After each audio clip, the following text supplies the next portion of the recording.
Well, coming up here, Mornings on 2, the 9. Steph Curry and Kim Kardashian, they are among them. Up next, we are talking about the list of the best and worst communicators of 2015.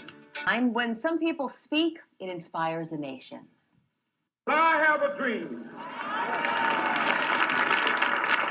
My 4 little children will one day live in a nation where they will not by the color of their skin, but by the content of their character. Martin Luther King Jr. there.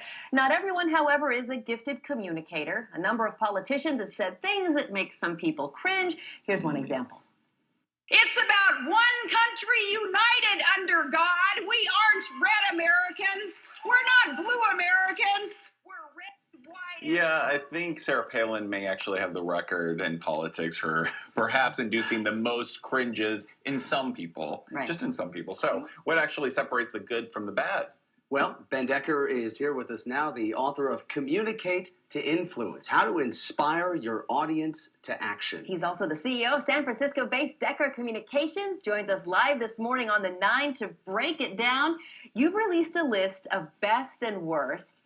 Let's start with the best.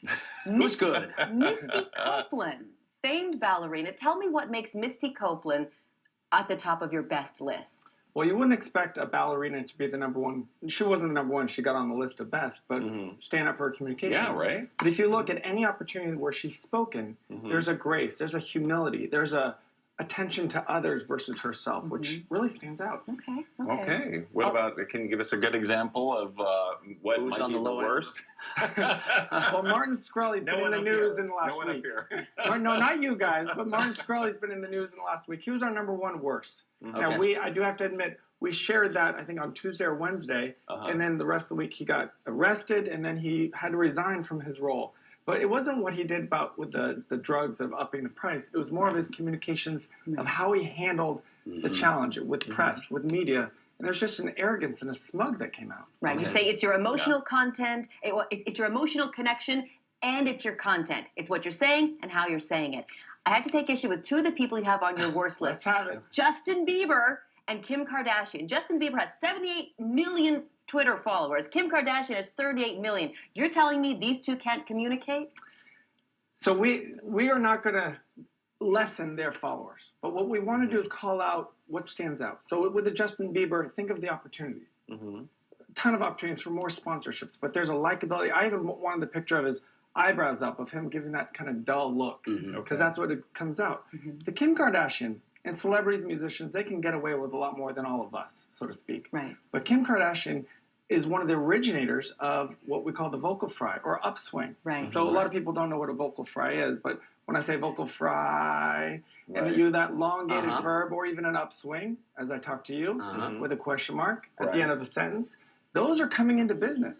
And that's really the reason we do this list, is to raise awareness of what's going on, what should I do, what should I not do. All right, so the folks who are at the bottom of the, how do they get better? How do you improve your communication skills? Well, the best can get better and the worst can change. And so it starts with self-awareness. What am I doing? What do I need to change? What do I need to work on differently? We had apologies that are scripted, and we want people to learn from that. That is not real and authentic. It's somebody else's words that you're just sharing. But practical advice for people in everyday communications, when I'm talking to anyone, when we're on the air, what is the single most important thing to being a great communicator? It sounds like it's really the emotion behind what you're saying. We judge. We judge quickly. And so eyes, smile, connect with people versus looking away or being serious or not being aware of what your face is doing. That's a big problem throughout business and all of us. And it applies to family, to kids. It's not just a business thing. And I have to ask you really quickly, of course, when it comes to Donald Trump and Hillary Clinton, let's start with Donald Trump. Great communicator? He's changing the game, isn't he? There's a different authenticity. You don't know what to expect. I mean, you guys have already shared Is some it news authenticity lines. or is it shocking behavior? I don't think he's there just to shock. I think what you've seen is what you've always seen from him. So there's an expectation of what you're seeing that's real. That is him. And he will have to be aware to temper down, as even it's a headline this morning. Okay, because that new poll we were talking about earlier today says that the majority of people do not trust what he's saying. So I don't know about the authenticity when it comes to Donald Trump, because that's still up in the air. But what about Hillary Clinton? There's a lack of trust. I mean, bottom line, the polls show it. she's going to have to let her guard down so we can get to know her. And even in the book, we talked about previous candidates could have probably or should have won if we knew them more. And that's going to be a big challenge for Hillary. You know who's getting some flack, I guess, for being not so great a communicator is our friend Steve Harvey with the Miss Universe gaffe, if you want, whatever you want to call that.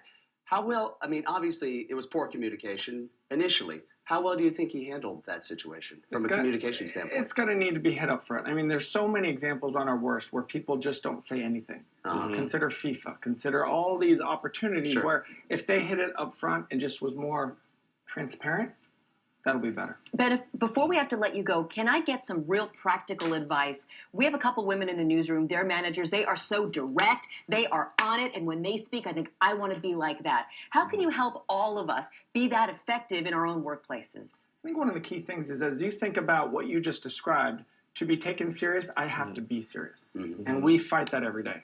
Not at all. You have to be real. You have to smile. You have to show emotion. And so you want a consistent message. When you say something positive, smile. But when you say something serious, you can be serious. So there's that ebb and flow that has to come out in your communication. Yeah, that's the big takeaway I'm hearing. It's really about emotion and committing and being real with what you believe, right? Absolutely. Sounds like it. It's not about your Twitter followers. Not necessarily about all your Twitter followers. Thank you so much. Ben Decker, we could talk all morning. Thanks for joining us this morning on The Nine. Thanks, Ben. Coming up.